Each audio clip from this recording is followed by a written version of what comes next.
There's a big conflict in Russia going on right now, and people are saying it could be the start of World War III. Very well may be the case. I was listening to it first on YouTube this morning,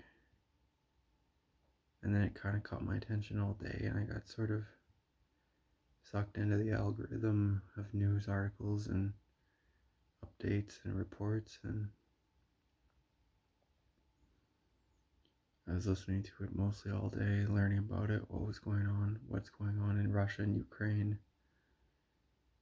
And it's not looking good for Ukraine. That's about all I can say at the moment.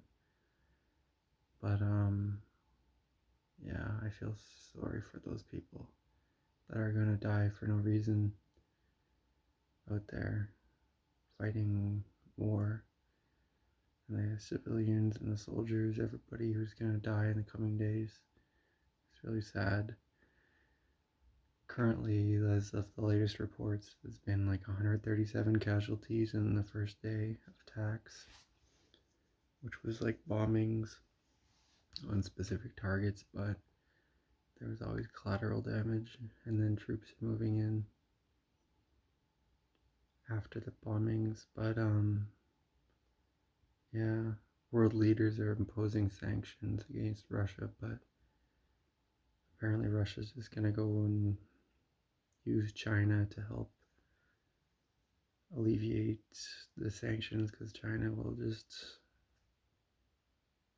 be there to help with that. But I don't know. Definitely something going on. We'll see how it goes. Hopefully it's not World War III, but it might be. But yeah, mom came into town, I guess, yesterday or something, and then she wanted to go buy me lunch today. It's nice. She bought me lunch, but um, I asked her if she considers herself a failure as like a parent and in life because she never accomplished anything and because she never held a job and because of all the problems that we all have, our kids, and all the emotional damage that she caused. And she kind of just didn't give me any kind of like proper answer at all. She just kind of like seemed to like shut down and say not really say much, and then just kind of said like kind of like took a weird position where she said like, well, I could see how you think that or something, like saying how she could see how that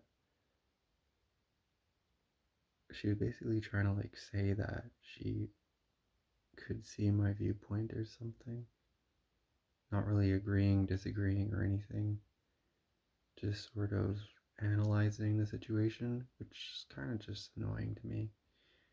But I said, and then she was just kind of quiet for a long time, and this is as I was driving her home, or rather back to Sarah's, where she's staying at the moment. And then I said, well, do you think you should apologize then? And then she did that weird analytical thing again, saying like, well, if a person is found to have failed, then yes, I think they should apologize. Like, what is that garbage? It's just like a really cowardly, rat-like, spineless, gutless way of answering me. And I said, well, that's the weirdest apology I've ever heard. and I don't really buy it, I told her. And then she was just saying how she's like, well, like still a person has to process it, she says. Like, who's a person? It's like, why doesn't she just refer to herself in the first person sense rather than like some sort of second person, third person type narration? Like, it's just bizarre. But, anyways, I felt like I had to say that to her because it's how I truly feel. Like, I wasn't trying to be mean or anything, even though I am, like, definitely not happy. You know, I don't want my parents to be failures, but I can't, like, just pretend like they're not. Like, it's just unfair to really think that,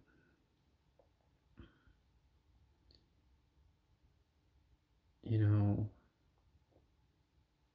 it's really unfair to me that they can just fail so hard and make things so fail so badly and make things so difficult, you know, for me and my siblings.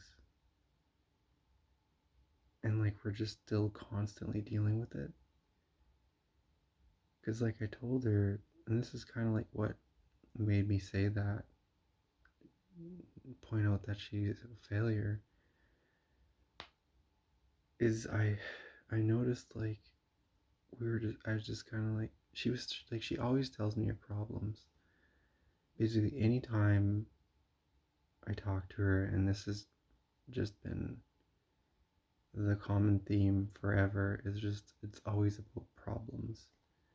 You know, that's that's it. It's if you had somebody you knew and the only communication you had was expressing problems, like you would not like that person likely for extended periods of time, like talking to them if it was just negative. And then imagine if that was your parent, you know, your single parent. And so now that I'm older, like I'm 26, like it's just I'm so absolutely tired with that, like hearing constant problems. But anyways, so she's telling me her problems again, um, in the car when we're after we finished eating, we're just talking. Um,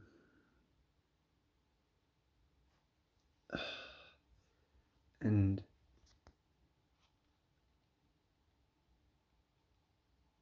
um, it was just like it. Her problem was something to do with like what she should do about her dumpy little house that she bought. She bought something that's not much more than a shack for, you know, very little money out in a small town, and has been living there with sort of um, harebrained or airheaded, like half baked hopes of fixing it up with no real plan. And like, I already wasted my energy trying to like help with this situation before, but this time, like, I'm not doing that anymore. But um, this time she's just telling me how she like realizes that like she's thinking like she should sell it and stuff, and she's like, well, you told me to sell it before and you were right. And I was like, well, what are you gonna do? Are you gonna sell it? Or are you gonna come back here or something? And she's just like, well, Beth told me that no one wants me and that I should just keep the house, and John's telling me to keep the house, and like it's a total dump that has like not even working plumbing, and all she does is sitting there all day and has a Wi-Fi connection and watches YouTube all day, and she's been doing that for like the last 2 months. and doesn't do anything else. Her and the cat just in there, like it's just a miserable existence.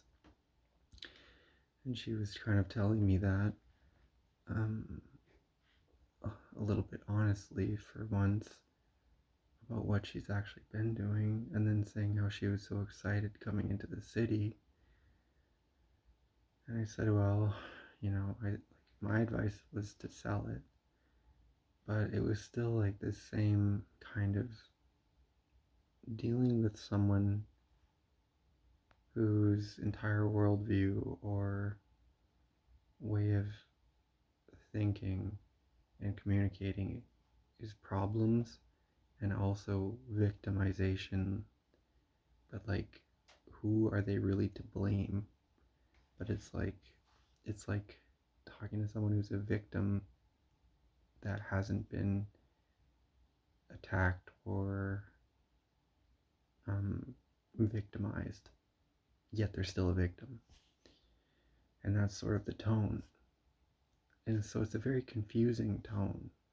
It's very confusing to talk to somebody like that, especially if they're your own mother and it's been your entire life talking to them like.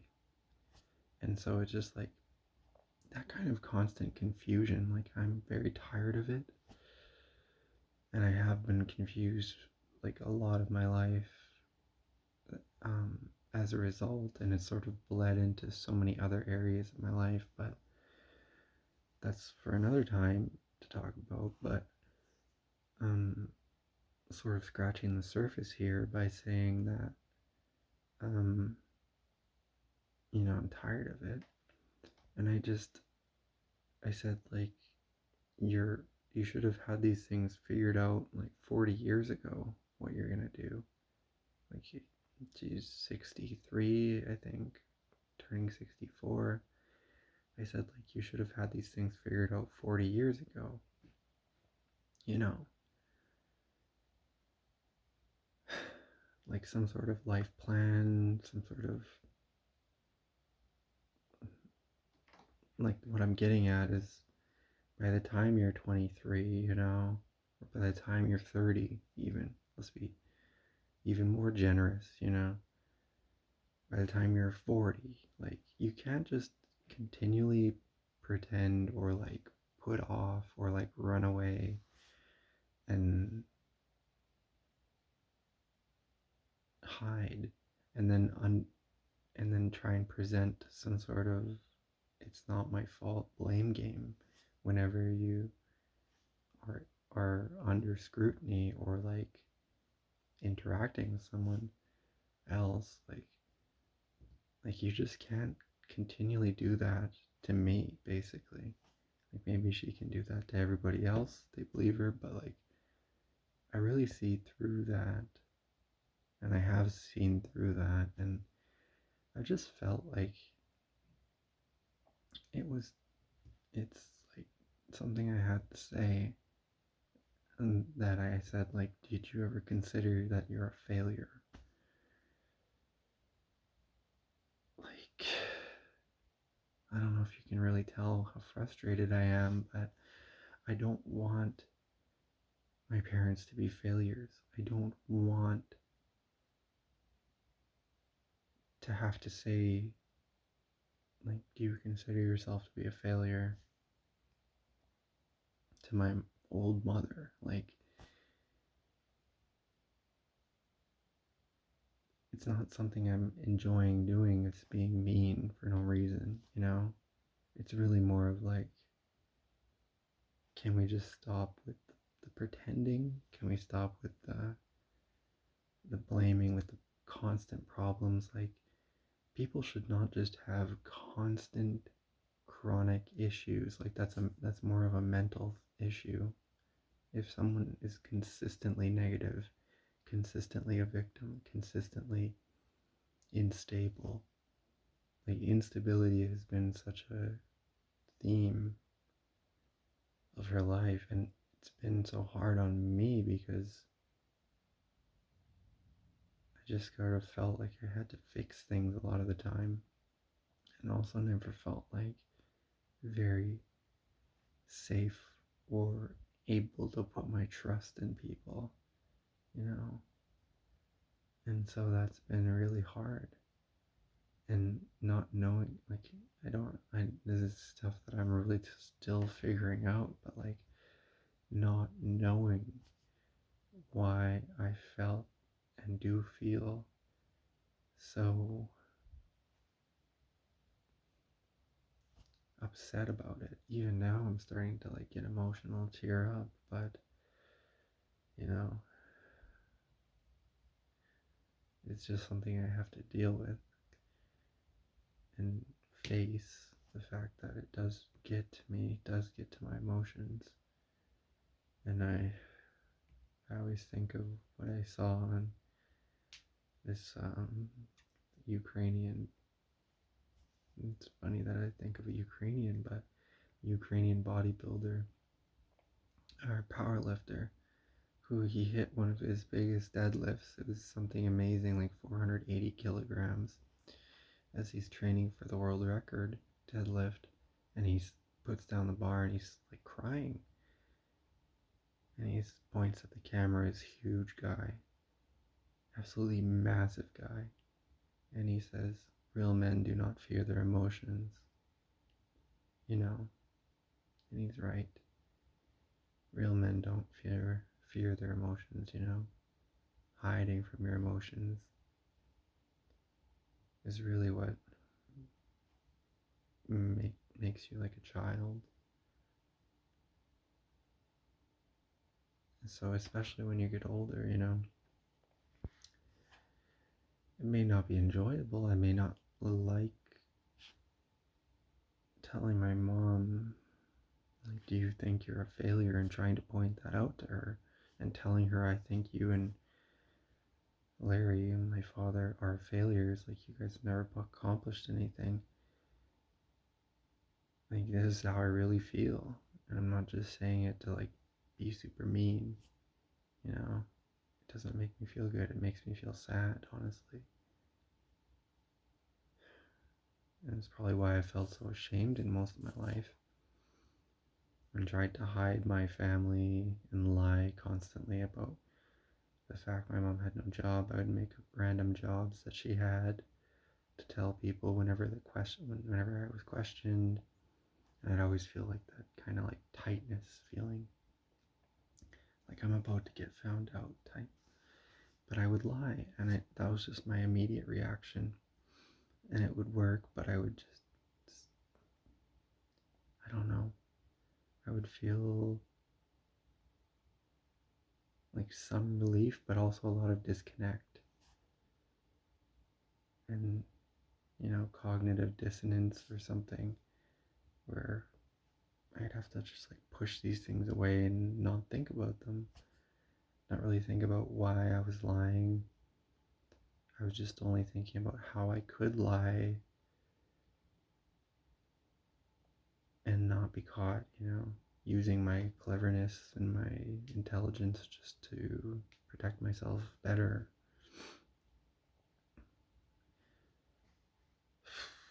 So, anyways,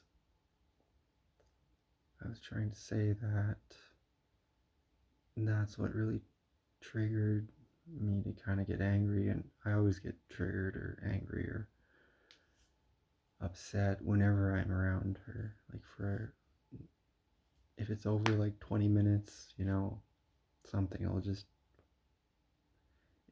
make me irritated, make me mad, you know, and it's sort of that demand withdraw type of relationship where I'll get mad and then she'll just withdraw, because I'll try and correct or like question or like point out like her inappropriate behavior in something that's important, that I think is important, and she'll always withdraw. So it's frustrating, but the more I spend time away from that, usually the better I feel. But since she came here to the city, wanted to see me, sure, but this time I just told her, do you think you're a failure? Like, just a flat question. And it had been on my mind for a long time, so I'm glad I said it. You know, it'll be helpful for me too. It is helpful for me too, because it's almost like a sense of closure, like in all these years, like wondering like what the F is going on, why things never work out, why there's so much yelling, instability, problems, strange situations. Like, I'm so embarrassed to even talk about how strange things are, but they're all related to paranoia on her part, um, like hiding, um, just like all these just very shameful, in my opinion, things, like very shameful things, like things where if you talk to somebody and they told you about them, like the natural the natural thing to think that would happen next would be like an outpouring of tears, like how shameful some of these like life situations were that I've been involved in with her. Like, why were things so bad,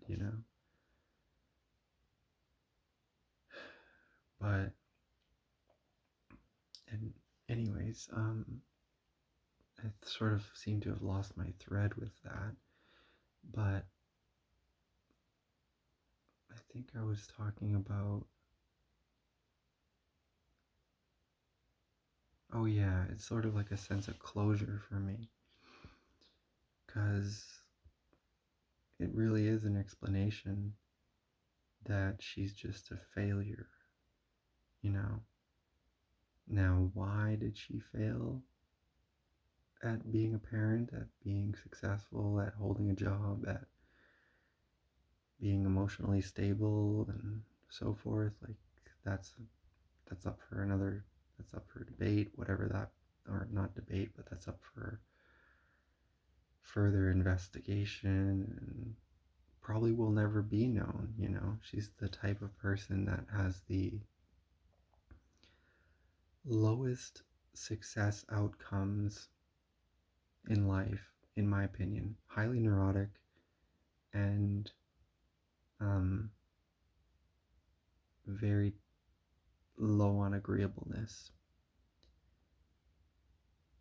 I think those are the two personality traits that she has, and those are the two traits that predict low success in life in a variety of metrics, like relationship success, career success, educational success,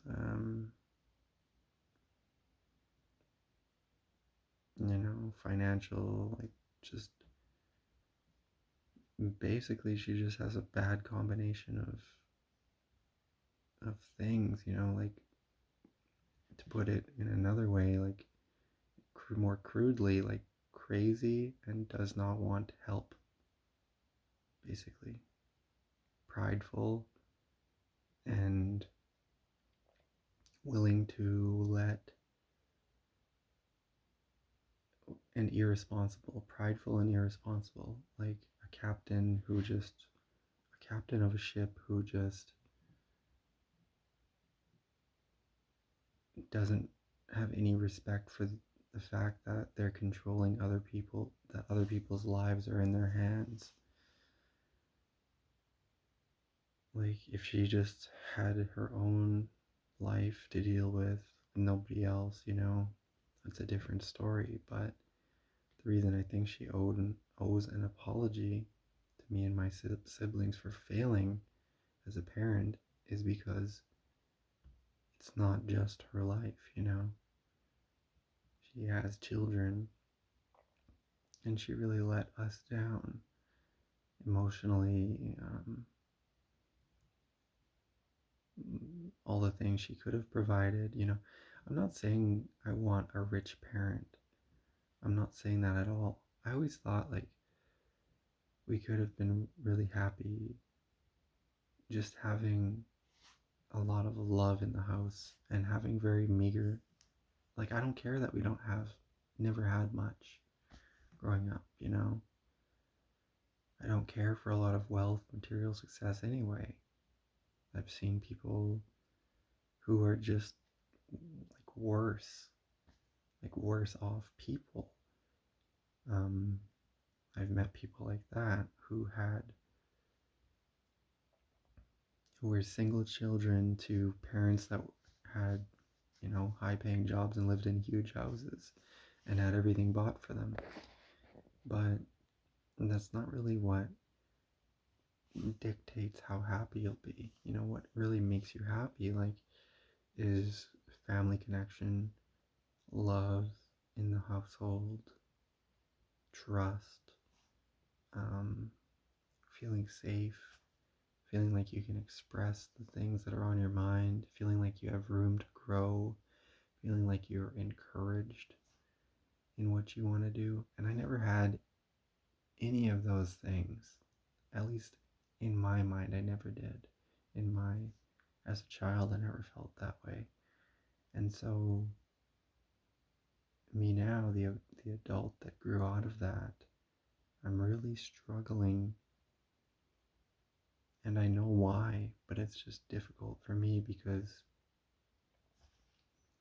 it's like she keeps kind of like buzzing around on the periphery, like, you know, and she makes you feel bad whenever she comes around. Like, I never feel good after talking to her, and I don't think I ever have in my entire life. I never feel like, when a child is growing up, they're supposed to have a loving base or supportive base, which is their parent, their attachment figure, from which they can go explore the world. And when they get frightened or scared or anything, they can go back, feel safe, feel calm, and they go back out into the world and further each time until they're matured. I've never felt that way, ever, ever. I've just been in that disorganized attachment style for as long as I can remember, and only when I learned about it was I like, holy crap, this describes me. The disorganized style is more like you're anxious to um, you're anxious to get back. You're anxious to get back to your attachment figure, but you're also afraid to get too close for fear of being smothered. So disorganized leaves you in kind of like this afraid state, an anxious state, You're just stuck in this sort of really uncomfortable place emotionally and in your fight, flight, freeze, or fawn response. So, like, everyone's heard of fight or flight, but you can also be in freeze, whereas you kind of play dead, and fawn is where your consciousness sort of leaves and you just dissociate and submit or try to please. That one is fawn. So I've been sort of like stuck just bouncing between any one of those four. I'd say, yeah, I don't know. Actually, I can think of scenarios where I've been in all of those. I don't know. I think the most common for me would be flight. Used to be flight, sort of turned more into fight, where I used to get kind of irritated and want to like pick an argument or pick a fight. But on the inside, I wanted to run away. So it's like how they say that behind anger is fear. For me, that was true. But also, I've been in sort of the fawn state too, where I just want to please people and just sort of to get attention too. It's interesting. It's like the real goal behind all of those different states was craving attention, craving love, probably, but I just have no real conception of what love really feels like. I think I've felt it before, but I'm not sure. So, anyways, going back, um, to what I was saying, just sort of in conclusion, um, yeah, I did say that. I did sort of tell my mom I think she's a failure, and I think that I needed to say it. And I hope that having said it, I don't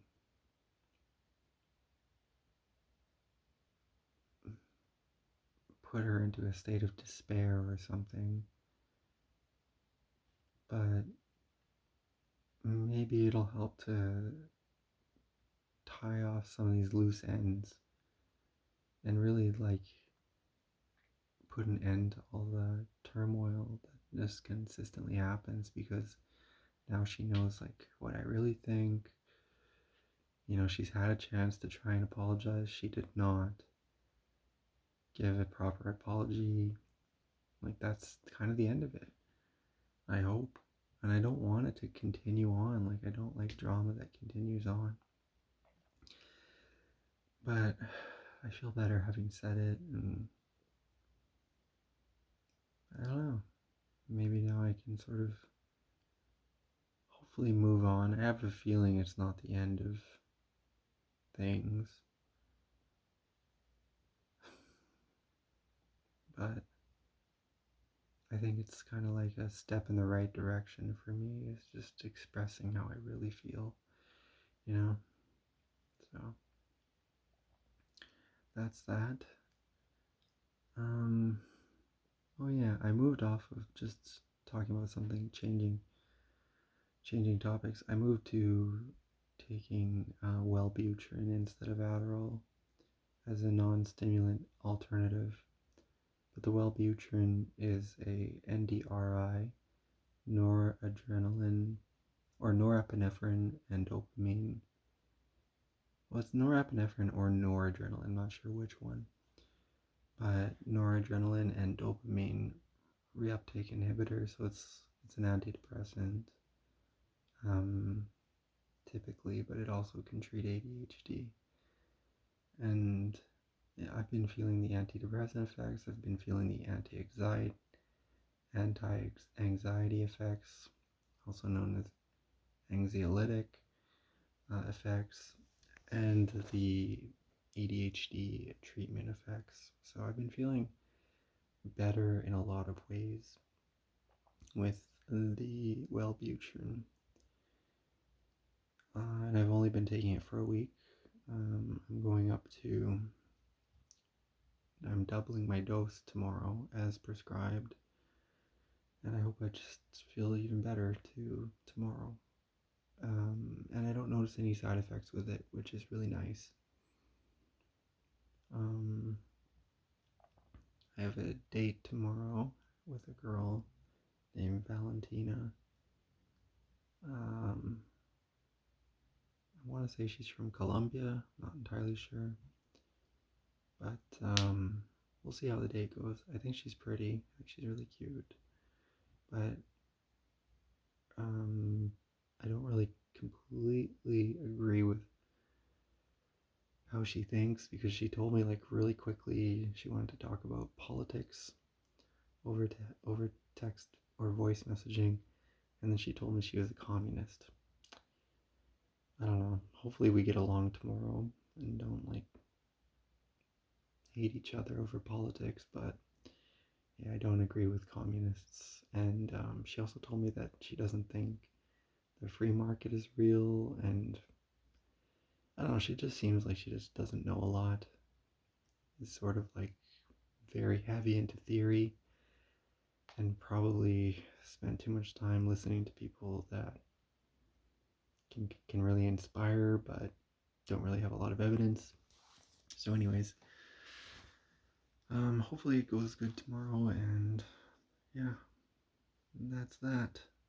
Oh, I really like hurt my arms by working out too hard. I've done this before, and it's like your arm gets so sore that it's like you can't even really fully straighten it out. It just like it was really bad yesterday.